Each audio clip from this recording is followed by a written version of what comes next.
Justin Tedford, as a fellow St. Andrews alumni and member of the St. Andrews Legacy Foundation, we had a discussion I want to capture here, and it's really about the risk of putting people on a pedestal is just as bad as putting them below you. And this came from our discussion of how St. Andrews, with at the time I went there were so many people in accessibility wheelchairs, and it was really one of the cutting edge areas in the 78 when I was there of accessibility. And almost embarrassing, but I sort of put people with challenges and disabilities and in wheelchairs kind of on a pedestal and didn't realize it. And then I went, wow, there are people that are on wheelchairs that are jerks too. And it sort of sounds terrible, but what it did is I didn't realize how I was dehumanizing this kind of group of people in my mind and wasn't aware of it. Right. It's one of the things that I also have studied advocacy um after graduating from St. Andrews, and one of the things that a lot of people fall into the crevice of doing is making us as people with disabilities into what they call inspiration porn, where they basically say stuff like, "Oh, you inspire us so much because you're just out and about and living life as somebody with a disability and all that." When it's like, I'm not even considering my disability in that situation. I'm just living my life as a normal human being. Yes, I have the wheelchair, other mobility device to assist me in getting me from point A to point B, but that's really about it. Other than that, I'm just trying to live my life. Well, take a moment and introduce yourself, and because you are a graduate with a degree that includes philosophy, that's why I think this is a good discussion. Mm, yeah, I'm Justin Tedford, and I graduated from St. Andrews in 2002 with a degree in communications and theater arts, emphasizing in film, and I minored in philosophy. Fantastic. And right now, you're living in where? In California, in Mill Valley, in my own apartment with 24/7 assistance. Um, but it's my own apartment provided by regional center funding, and also county funding as far as help goes. The regional center covers help and in-home supportive services. Fantastic. Well, getting back to this idea of, I loved what you said is kind of, isn't it amazing you can get around? And I want to dig underneath that because I I know people mean well, and I've done it. I'm just as guilty, Justin, in my life as well. As I started to learn more, really, St. Andrews opened my eyes to it. But I want to kind of talk about the anatomy of that because they aren't trying to be mean, they aren't trying to be patronizing, but it's important to be aware of this. And I'd like to give some tips of how you can be aware of it, maybe some ideas of how to shift it if someone hears this and goes, "Oh my gosh, I've done that." Well, just be aware of it when I hate to be I hear it more in the older population, because I think they're coming from a time where people with disabilities were institutionalized. Right. Now we have the Americans with Disabilities Act. Basically, when you hear somebody saying, "Well, it's inspiring to see you out and about and this, that, and the other," it's like, think of us when you want to say that. Look at our bodies. Yes, we may be missing limbs or other parts of the body or what have you, but if we still have the basic anatomy of a human being, you're talking to an active human being in regular society. Hmm. I don't know when this started to shift for me, but I remember that I used to be intimidated by authority in a similar way. And so I would act different around them. And in my kind of ADD dyslexic way, I would agree too quickly to things I wasn't sure I could do. The joke was I'd say, consider it done. And sometimes I'd consider it done in my own head and get in trouble. And and then when I was at IBM, I remember kind of noticing in my mind that I sort of metaphorically put them above me in some way. And I thought, well, what if instead of putting them above, don't put them below, but kind of pull them down at the same level, like a representation in my mind. And there's something uh, I learned from a field called neurolinguistic programming of how we kind of code things in our head mentally as a metaphor for the real world. I'm sure you've heard of that before. And that's when I started to notice that. And I guarantee that seed started back in St. Andrews, but this is where I notice, oh, I'm putting them above me, or but also noticing if I put someone below me, it's like, oh, we must help those poor people. And one of the things that I've seen disrupt that sometimes is when you start to notice you want to say that is, why don't I seek what I could learn from them? I know this sounds funny, but what do I seek how I could gain from them instead of immediately wanting to help? Um, actually rather people come up to me and have a normal conversation, because I've been out in public a lot, and I have people come up to me and say, "Oh, let me open the door for you," and blah blah blah. And then these are people that you're never going to see again in your life.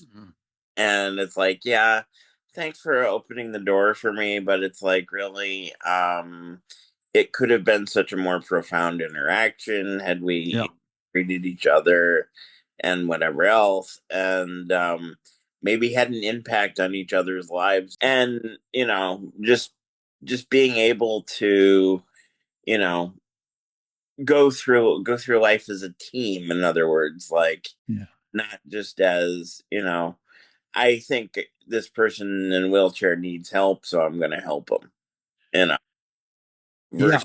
versus just saying they're people just like I'm a person, and let's see what they have to offer me or the rest of the world, and just see where it goes. But instead, they just open the door. I say thank you.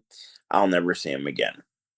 Yeah, and but the challenge, Justin, is this happens so automatically and unconsciously, and that's to me the piece of it. When I've done it in the past, it wasn't like I woke up and went, "Wow, I'd like to go do this," and not see this person as an equal or human being. And so it's sort of like learning to catch yourself with doing it.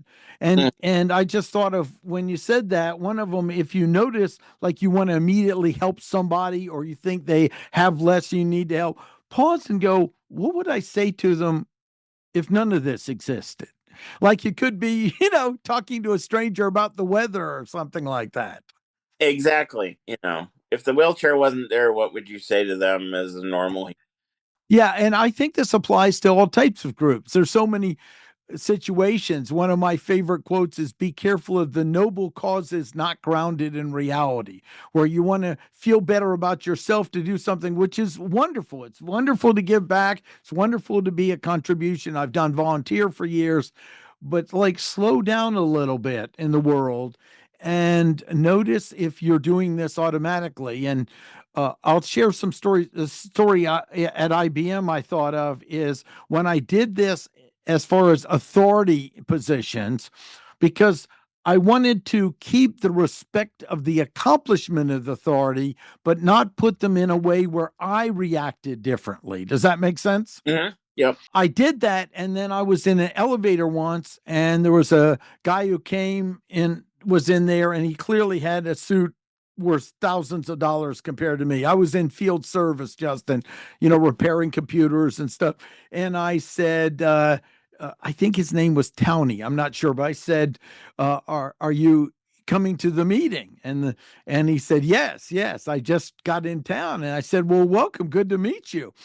I'm Martin Brossman. I'm a field service technician, and great to have you. Welcome. And the guy next to him was literally shaking angry. And he goes, Martin, or you don't know who this is. And I said, no, that's why I'm meeting him. He said, this is Tony Kernard or something. He's the fifth line manager, which in that world would be like second to God. Okay. I went, well, welcome. I hope you have a good time. If you have any problems, here's my card.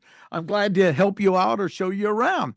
So, I didn't think any more of it, but I didn't realize when I made that internal shift, Justin, it rippled through my life. So, this long story short is I was there at the event and there were like 300 people there, and he was the keynote speaker. I didn't know that. I was busy working on machines. So I'm sitting in my little chair and he says, you guys are so friendly. Where's that Martin Brossman up there? It was so nice to meet him. And they're like, Martin, talk to God. And I went, hey, I'm here. And there was like 300 people. Somehow I had some great royalty blessed to me that it occurred. But the key is I didn't think of that till later. And then I realized, oh, something shifted for me. Because there's a difference between on a pedestal or below a pedestal and respecting accomplishments or expecting what someone's earned in their life, like the education. You got a degree from St. Andrews, a special degree in several different aspects, and so did I. Right. And it's it's a unique degree because from my perspective, all the faculty that taught me while I was at St. Andrews always always treated me like a human being. Number one, it was like I would go into their office and they'd see me in the wheelchair and they didn't ever ask me about you know my health, or was I in any pain, or was I having trouble in classes because I'm in the wheelchair and can't do whatever. They would talk to me about it if I brought it up, but it was mostly, what do you what are your views on what you're learning? What are you having trouble with in the class as a regular student? So I was always just part of the general population, which, coming from public school where you have IEPs or individual education plans, and this, that, and the other that have to be met, and you're kind of separated out from your class because you receive external services and this, that, and the other, to going to a school where it's like, yeah, those services are there to help you, but they're there to help you maintain your individuality as a human being and get the education. Yeah. The other thing is, I bet they didn't cut you any slack either. No, they didn't. And that's an important aspect of respect because, yeah, I went in with the kind of dyslexia challenge, and I and they go, okay, well, if you're not a fast reader, you need to come up with an equivalent to reading these 5 books. And they pushed back on me to come up with my equivalent. I'm sure you had the same thing. Uh-huh. They're like, especially for me with math and science, because of I'm also visually impaired on top of being physically challenged, and so math and science are usually pretty hard, and they kind of said, you're going to have to work with us as far as how we get you through these, because you can't avoid these requirements. Everybody in the state of North Carolina, and in any state where they're going to school, has to have these requirements to graduate from college. I think that's great. I'm thinking of, if you remember it, some challenge you had, and your dad, I think, had a great phrase to encourage you on. Do you remember that Yeah. story? Yeah, that was when, after I graduated from St. Andrews, and dove into graduate school out here in California, I went through a very bad knee injury, which kind of showed my mom and the whole family that in some instances, somebody's disability can become bigger than they are, and they need to transition the care of that person into other staff and um, put me into a different environment where I can, get the care I need and also thrive. And so it was decided with the help of a hospital advocate and my family and I that once I got through the surgery and recovery and found an apartment, that I would live on my own. I was, nervous as hell, and my dad could see it, and he's like, "I think you're nervous, right?" And because he knows me, like, new things always get me really nervous, and I said, "Yeah, I'm nervous," and he said, "Don't you remember about?" This is like 2020, well, 2015. He's like, "Don't you remember like 13, 14 years ago, you were down at St. Andrews with all your friends and you had help a few times a day, for the major stuff and all that. And the rest of the time you were just floating around campus, hanging out with your friends, doing your schoolwork." And I said, "Yeah." He's like, "That was all that was all you. The only thing that we're asking you to do now is, be careful about managing money and figure out how to feed yourself as far as like getting food, because when you live on your own, there ain't no cafeteria. But if you can figure out how to manage your finances and how to get food and sustenance, you've basically become a normal human being figuring out how to live on your own." What a wonderful story of your dad going, "You can do it." Yeah. You've done it before, and that's I have great compassion because I'm sure your dad had real concern too, but he knew this is the best for his son to encourage you, Hmm. and that's what he cared about. Exactly. Well, talk a little bit about your degree. Or sounds pretty interesting. Theater and philosophy, and what was the third one?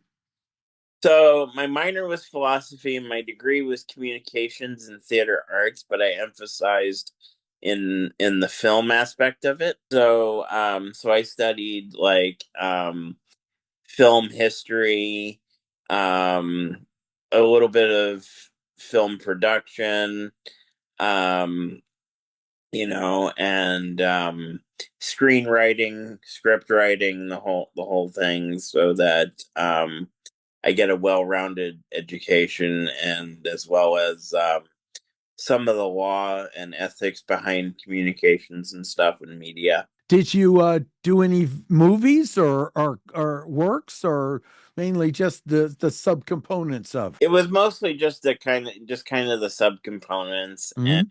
um, I did kind of like a senior sort of thesis type deal where I studied the works of Alfred Hitchcock and Steven Spielberg.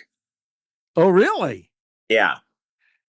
Did you tie them together, or what was your analysis of that? Yeah, my analysis is that like um they each came from different time periods Mhm. um in history and the world, but they had a lot of commonalities, like they all had family trouble, and Mhm.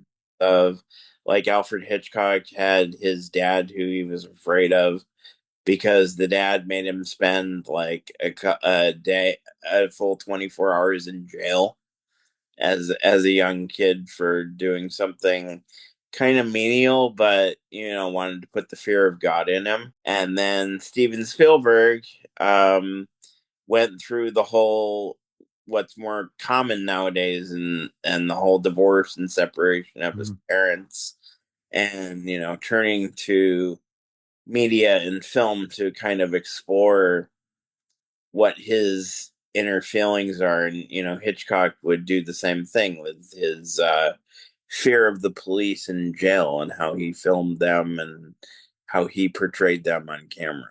I kind of feel this actually ties back to what we started with. And I want to, Justin, go on this and see if you see alignment or not. But often our wounds are our greatest gold when we transform them, is Yes. what I'm thinking of. Yeah. In terms of your wounds being your greatest goal, it is true, because in order to function as somebody with a disability, cerebral palsy in my case, you end up having what are called like prerequisite surgeries as a kid. Because for cerebral palsy, that's when you get the best treatment, is when you're a kid, because that's what was always studied.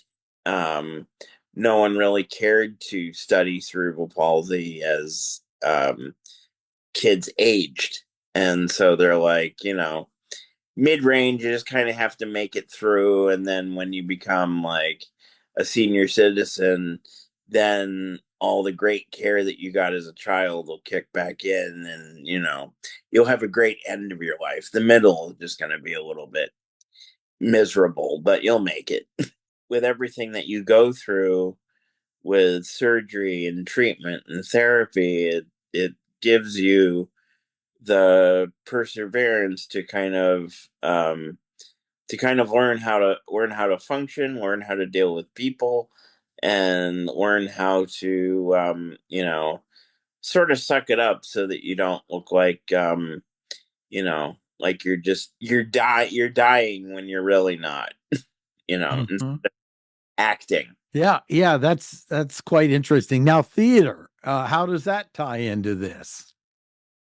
Well, it goes back to that. It goes back to the acting aspect. Is that one of the things that they, even in film, one of the things that they look for is is there somebody with this particular disability that could portray this character more accurately because they've gone through similar experiences, or the exact same experiences, and no one knows it because these people are kind of hiding in the woodwork, just kind of going through life and saying, I'm going through these experiences. I don't know what I'm going to do with them or what they're going to mean for me. But then when Hollywood comes calling and says, "Oh, we can use your experiences and just put it on the stage or put it on the screen for other people to see," then you'll make millions. I think there's a science fiction coming out where they got someone on the spectrum or something that's playing a role. I have to look it up, but when you said that, I don't remember the name. It's like kind of a guy who's convinced that this head of a company is an alien and conspiracy theories and so forth. But I think one of the co-actors they got specially, which is he has some unique challenge in it. That's fascinating and built into it. We'll have to look it up. If someone knows, they can put in a comment below. But that's pretty interesting. Now, were you in any plays in St. Andrews? Yes, I did. I did a sort of a reimagining of a play called The Overcoat. The author of the play kind of is escaping me now, but I had to both cast and script and do kind of like plan for sound effects and so on and so forth. Did you act in it as well? No, I was kind of the behind the forces and presenting it as a night of one X. Uh-huh. Outstanding. Philosophers, are there any particular that made a big impact on you? Because To Yeah. me, science was one of those. So, which ones were the ones at St. Andrews that kind of grabbed you the most or had the biggest impact? Well, basically, I became really close as far as professors go. I became really close to Professor Proust and Professor Bushhoven, Right. because they were like a foundation of St. Andrews because they came on not too long after it was established. So they gave me the lay of the land, but I'll never forget taking ethics with Proust, and one of the things that keeps coming back to me when when I've done my graduate work is his explanation and study of the philosopher John Stuart Mill. Uh-huh.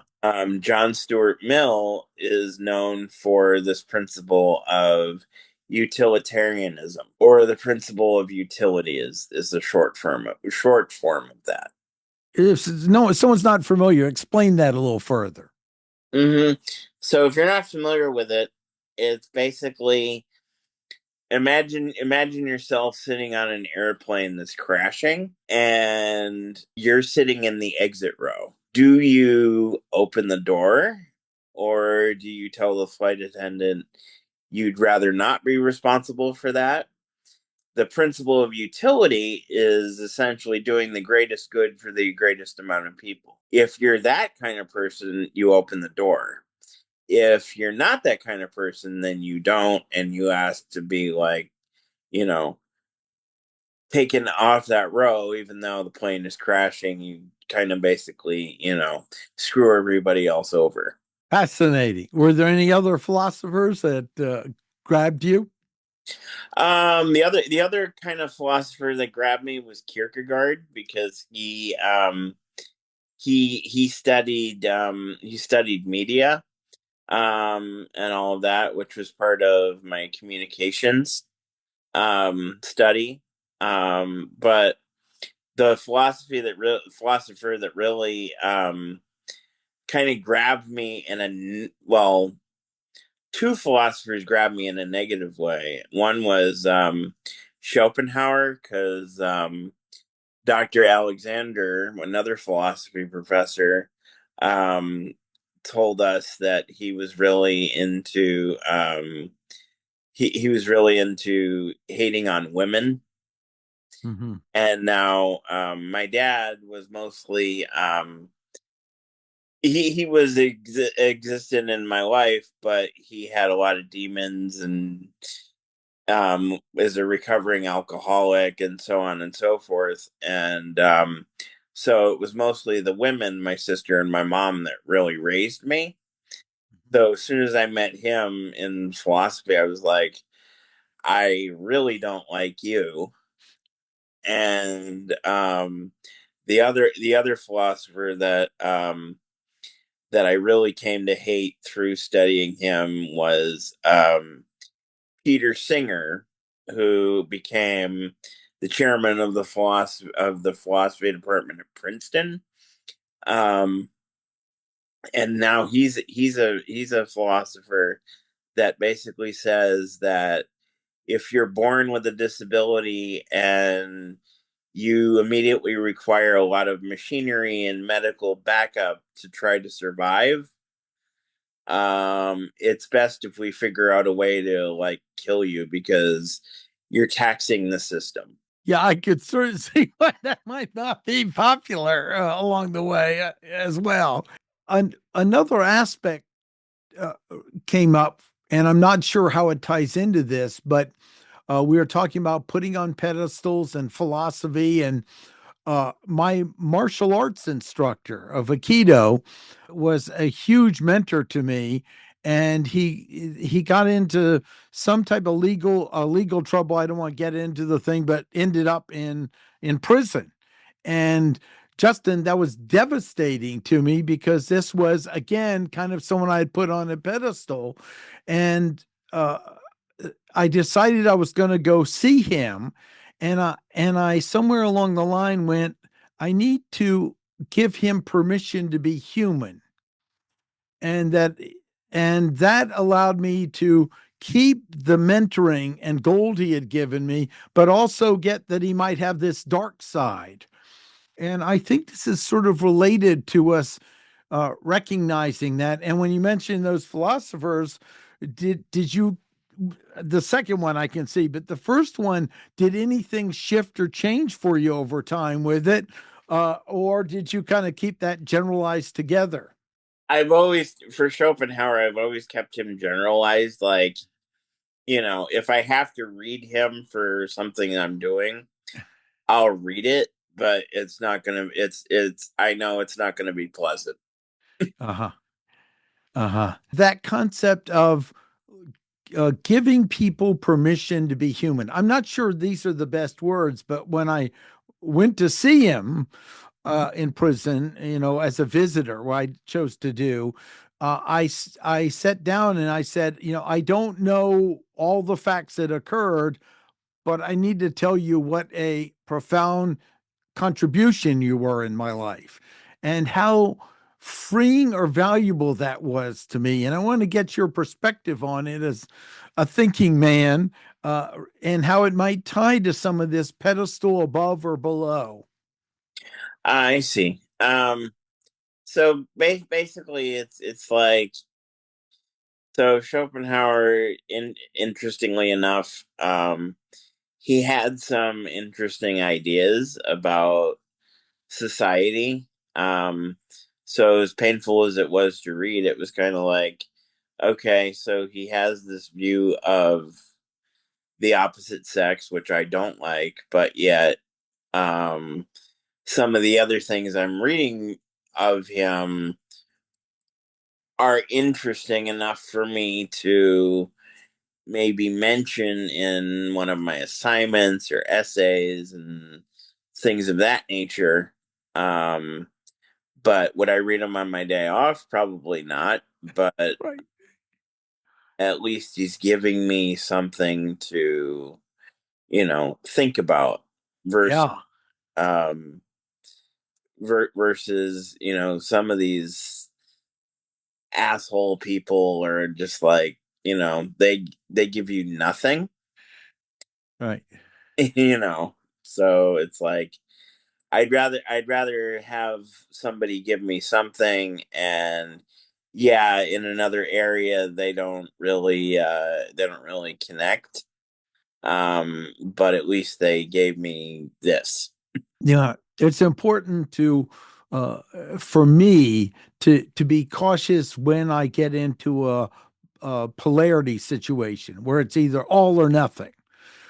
And I think philosophically, that's when I'm at risk of getting trapped or really being easily to manipulate once I'm there.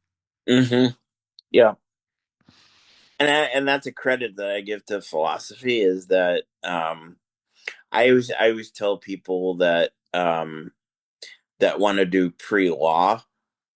I'm like, to your pre-law degree, is there a philosophy component? And people I've talked to go, yeah, there's a little bit of one. I always say, follow that, because one of the things that you're going to do when you get your law degree, if you want to be there's lawyers that sit in their offices and do wills and trusts and so on and so forth.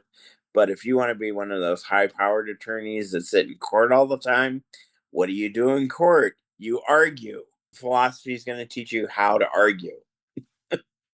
Yeah. One of the things that I know from our instructors at St. Andrews that was valuable is how they always would challenge us.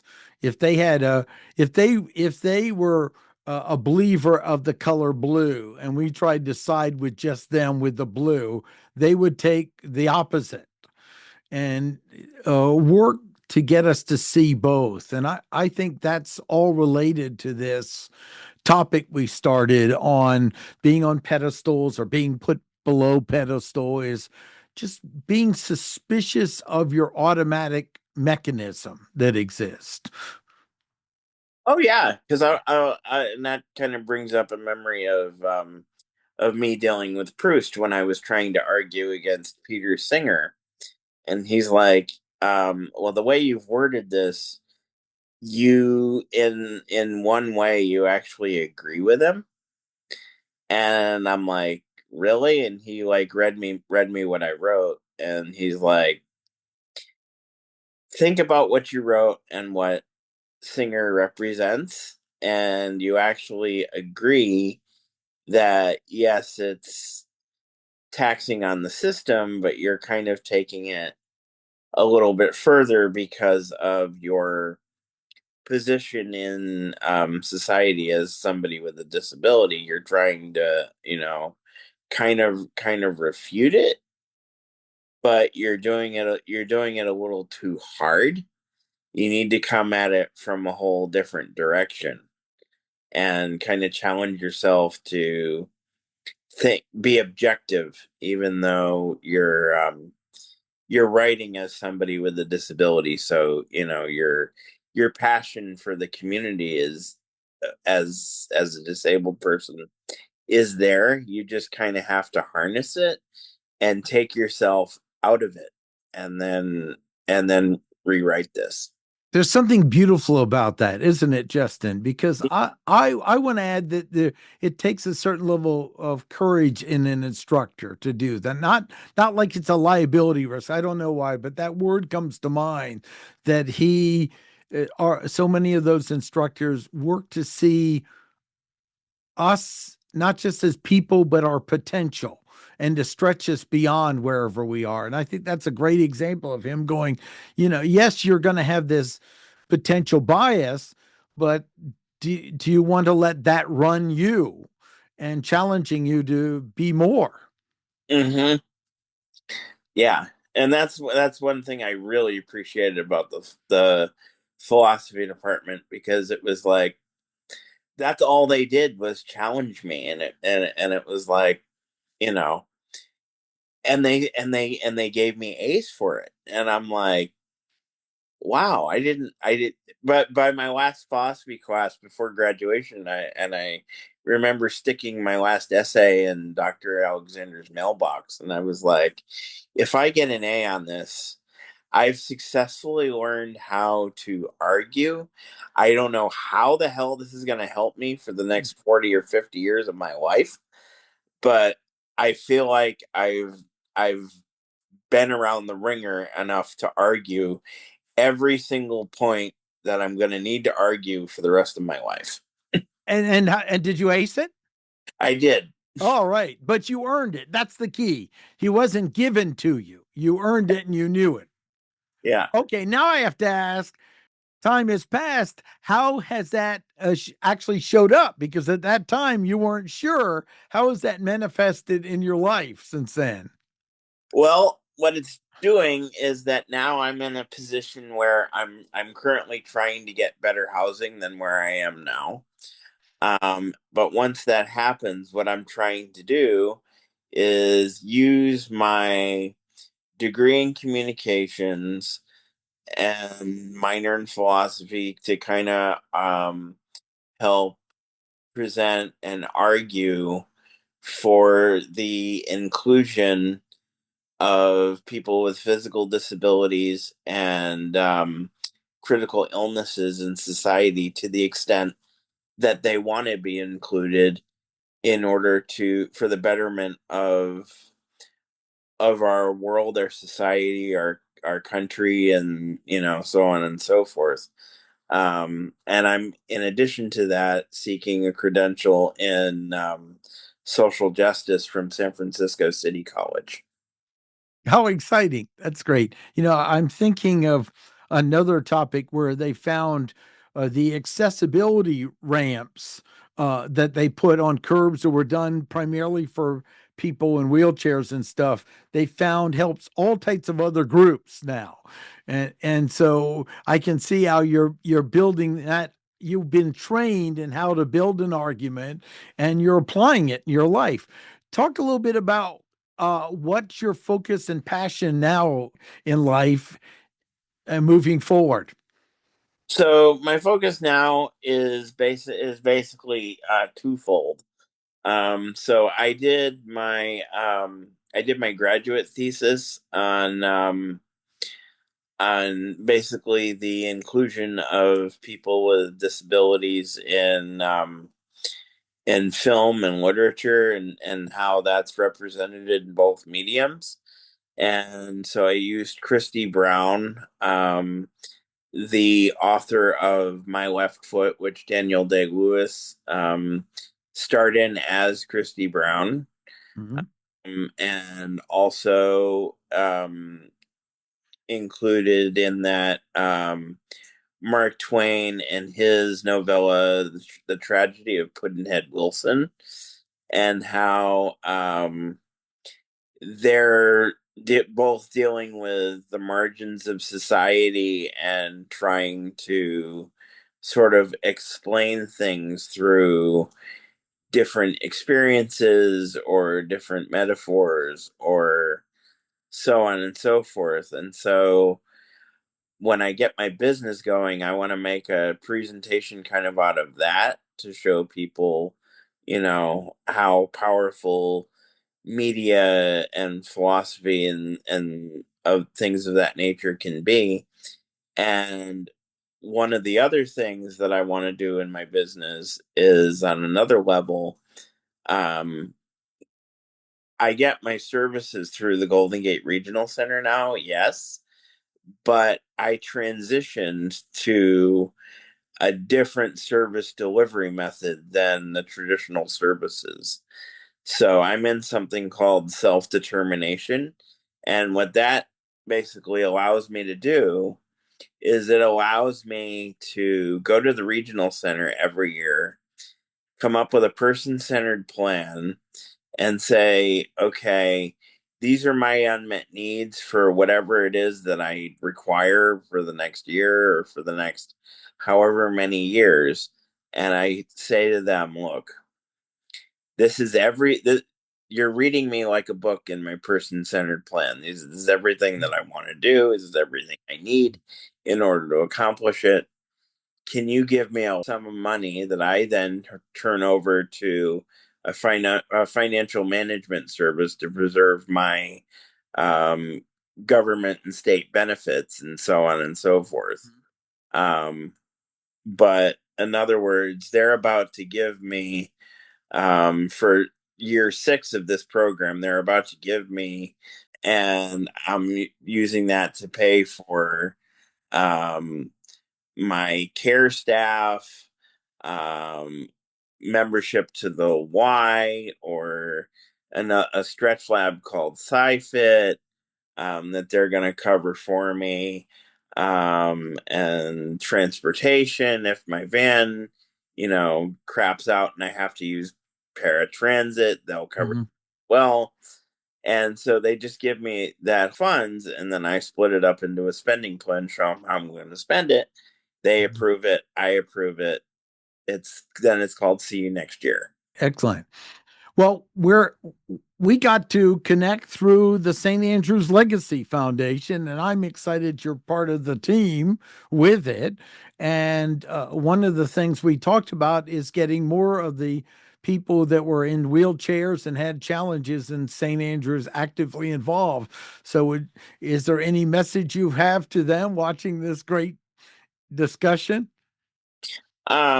If you're in a wheelchair and you benefited at all in any way from the education and experience of living at St. Andrews and being a full part of that community, please consider being involved with the St. Andrews Legacy Foundation, because St. Andrews is gone. I had always wanted to, if anybody asked me, how does a person in a wheelchair who has the capacity to be educated, how do they go about that? If I was ever asked that question until St. Andrews closed, I was going to refer them to St. Andrews and say, that's how you do it. And that's how I was told by Jonathan's mom. this is how you're going to do it because it worked for him. It's going to work for you. And it did. And it's gone. Yeah. But we're trying through the Legacy Foundation to make it live on. And if we can get more people in wheelchairs to become educated, and to experience something similar to independent education and independent living, then I'm all for it, and that's what I'm trying to promote. And I'm hoping other people will join me in that endeavor.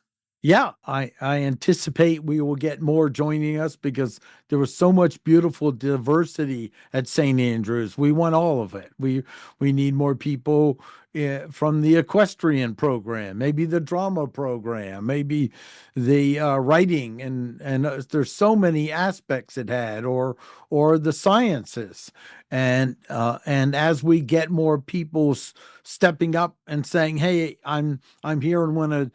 Be part of it, then we can set up programs because this is now up to us to keep it alive. There's a website, but that's not as important as the us that gain the value. And now we're going, one way we thank what we got is to give back through something like this. Exactly. Well, this has been delightful, and I've really enjoyed our journey today that started with this idea of be conscious if you put people on a pedestal or below one, and learn, and then see what would you do different. And that's something I always hope to keep a watchful eye, Justin, on. I don't assume that now I got this, I've somehow mastered it. I'm sure there'll be many times I catch myself in different ways with this. And then it enriches our lives, doesn't it, as we move beyond our automatic ways of behaving in the world. It does. And it's worth kind of being more observant than I think a lot of people are nowadays, just to see how it unfolds. Yeah, great meeting, and look forward to working with you in the future on our great projects. This was terrific. I had a great time. Yeah, this